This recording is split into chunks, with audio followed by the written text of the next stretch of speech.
Lesión renal aguda antes se conocía como incuria renal aguda, insuficiencia renal aguda. Hoy se ha acuñado este término de lesión renal aguda, y esto para confundirnos sobre la entidad de enfermedades renales que puede o no requerir sustitución al momento de su instalación. Entonces hablamos que es un síndrome multifactorial caracterizado por un deterioro agudo de la función renal, a diferencia de la enfermedad renal crónica que tiene una duración de más de 3 meses. Esta tiene por definición un daño menor a 3 meses, generalmente que se instaura en horas o días. La incidencia depende de la edad y de la comorbilidad en cuanto a su presentación, su severidad y sus causas.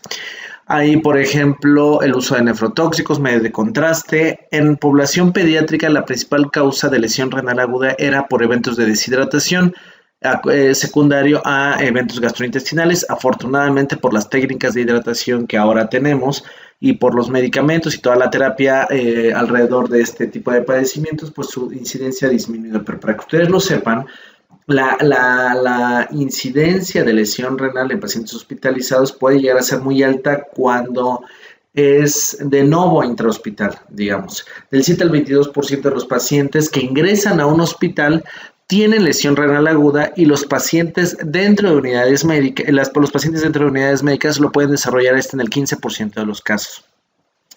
Tener lesión renal aguda aumenta mucho el gasto de recursos para un paciente, porque aumenta el número de días en camas de hospital, en camas de terapia intensiva, y retarda, por supuesto, mucho el tiempo de darlos de alta. Además de que si una persona grave desarrolla lesión renal, tiene hasta 5 veces más riesgo de morir que cualquier otro paciente que no la haya desarrollado.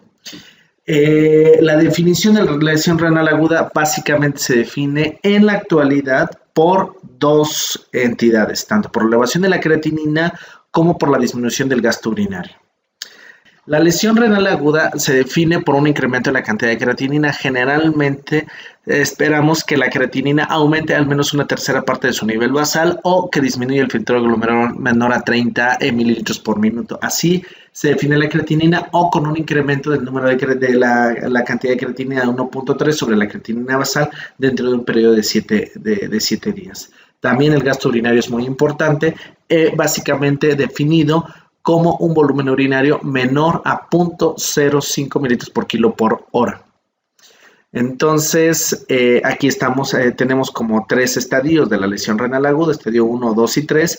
El estadio 3, para que se den una idea, es 3 veces el valor sérico de creatinina, se triplicó, con un desgaste urinario en 24 horas de menor a 0.3 mililitros por kilo por hora dentro de las primeras 24 horas. En estadio 2, digamos, es la duplicidad del número de la cantidad de creatinina sérica, y es generalmente el estadio donde sugerimos la sustitución de la función renal. Las etiologías comunes intrahospitalarias que pueden desarrollar lesión renal aguda, pues es sepsis, la depresión de volumen, tanto distributivo como hipovolémico, la inestabilidad hemodinámica en los pacientes que, por ejemplo, son sometidos a cirugía de corazón, que son metidos a bypass en una máquina de circulación extracorpórea, etcétera, ¿no? Y daño por nefrotóxicos, generalmente en quimioterapias, o cuando utilizamos medios de contraste en cateterismos cardíacos o en terapias oncológicas. El diagnóstico fundamentalmente se realiza de manera clínica en cuanto vemos las características del gasto urinario y en cuanto revisamos los laboratorios en base al nivel de creatinina, urea y el equilibrio ácido-base. Hay que recordar, ya lo veremos más adelante, que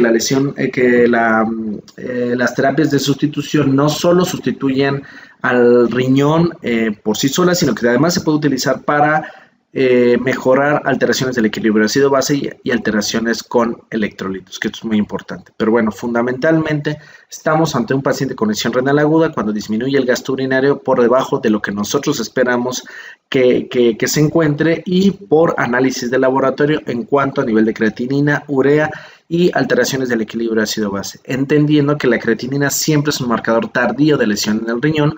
Por eso siempre abogamos porque el análisis sea mucho más integral y no solamente por el nivel de creatinina o urea.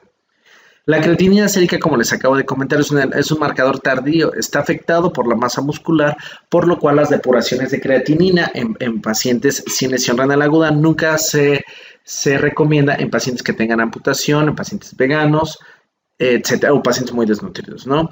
Se modifica también por el estado de líquidos, de tal manera que si sobrehidratamos a un paciente va a disminuir por dilución el marcador y entonces nos va a confundir un poco. La influida por medicamentos también, hay medicamentos que lejos de disminuir aumentan la cantidad de creatinina que esté en la sangre sin deteriorar el filtrado glomerular y no es confiable en pacientes con hepatopatías agudas o crónicas, que es común verlos en pacientes con terapia intensiva, ¿no?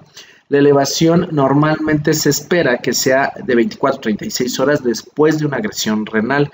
Es por eso que les comentaba que no es el mejor marcador y abogamos por el análisis integral de estos pacientes. La uresis, por supuesto, puede ser manipulada por diuréticos, hay que tener cuidado con eso. La respuesta adecuada a la reanimación hídrica siempre es algo que nos ayuda. De hecho, uno de los criterios para poder sustituir o no a los pacientes es tras retos de furosemide. Si nosotros le aplicamos furosemide a un paciente bajo determinadas circunstancias y con determinado volumen y el paciente no orina, aumenta mucho la probabilidad de requerir sustitución, ¿no? Y bueno, los criterios aquí están perdidos en pacientes con obesidad, no funcionan, deben ser idealmente con peso ideal. La medición de la creatinina después de la hospitalización siempre se recomienda que sea de 3 a 6, de 3, 6 y 12 meses. Hay que recordar que el tiempo máximo de revitalización tubular después de una lesión renal aguda es de 6 semanas, que es mes y medio, y normalmente hacemos controles después de la lesión renal, pues más o menos 1 o 2 semanas, ya que está bien y se demostró que la creatinina va disminuyendo, ya lo hacemos de manera mucho más tardía para evitar confusiones con respecto al momento o a la capacidad máxima de recuperación del riñón. El plan de tratamiento pues siempre es determinar la causa. Hay pacientes que tienen neuropatía obstructiva, entonces el tratamiento más importante de la lesión renal aguda será, si las condiciones del paciente lo permiten, la liberación de la vía urinaria para evitar que los pacientes sean sometidos a terapias como diálisis o hemodiálisis. Hay que estratificar los factores de riesgo y la susceptibilidad por susceptibilidad de exposición. Pacientes que llegan con neuropatía obstructiva tienen urolitiasis y hay que meterlos a cirugía, pero llegan con franca acidosis metabólica, con un deterioro muy importante de la función renal y aunque es imprescindible liberar la vía urinaria, en ese momento lo que puede salvar la vida del paciente definitivamente es colocarle un catéter, hemodializarlo, estabilizarlo y pasarlo después o al otro día a cirugía, ¿no? Hay que monitorear mucho la creatinina y el volumen urinario. Esto es importante. Que un paciente desarrolle lesión renal cuando está grave aumenta mucho el riesgo de mortalidad y aumenta mucho el riesgo de costos, etcétera. Ahora en esta pandemia por COVID lo estamos viendo. Los pacientes que requieren terapia de sustitución, pues la tasa de letalidad es altísima de pacientes que tienen COVID y que requieren sustitución renal, ¿no? El costo de la hospitalización, bueno, aumenta mucho. Todos los pacientes que requirieron terapia de sustitución generalmente tuvieron hospitalizaciones como de mes y medio, más o menos. Entonces, sí es muy importante que conozcan esta situación, ¿no?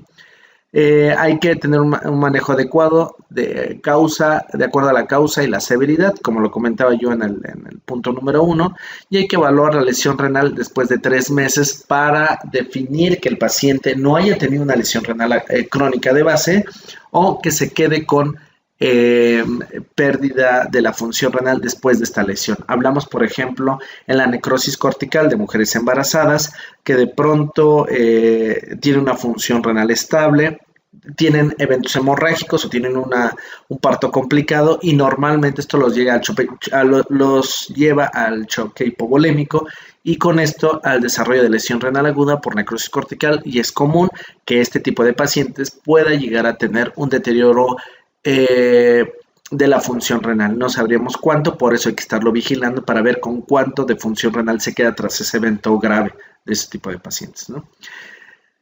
Hay estudios que se han realizado en donde se ha demostrado qué pasa después de la lesión renal. Los pacientes que sobrevivieron a estados graves con lesión renal renal aguda que requirió hospitalización. Bueno, la mitad de los pacientes tiene un buen pronóstico, desafortunadamente el otro 50% tiene un efecto predecible, y bueno, pues un 20% se queda con deterioro de la función renal, ¿no? Hay etapas en las que es importante, la etapa de estadificación es importante. En la etapa, digamos, 0 hay que evaluar el riesgo que tienen los pacientes. En la etapa 1 ya tener estados de diagnóstico o métodos de diagnóstico, considerar procedimientos diagnósticos invasivos. En el estadio 2, ajuste de medicamentos y considerar la terapia de reemplazo renal siempre. La terapia de reemplazo renal en pacientes con lesión renal aguda está indicada en el estadio 2. Y considerar, por supuesto, la admisión a unidad de terapia de cuidados intensivos. Esto en pacientes graves que desarrollan lesión renal aguda. Y pues el estadio 3, evitar en medida de lo posible que se perpetúe el daño lesivo en el riñón. Y siempre se recomienda sobre esta situación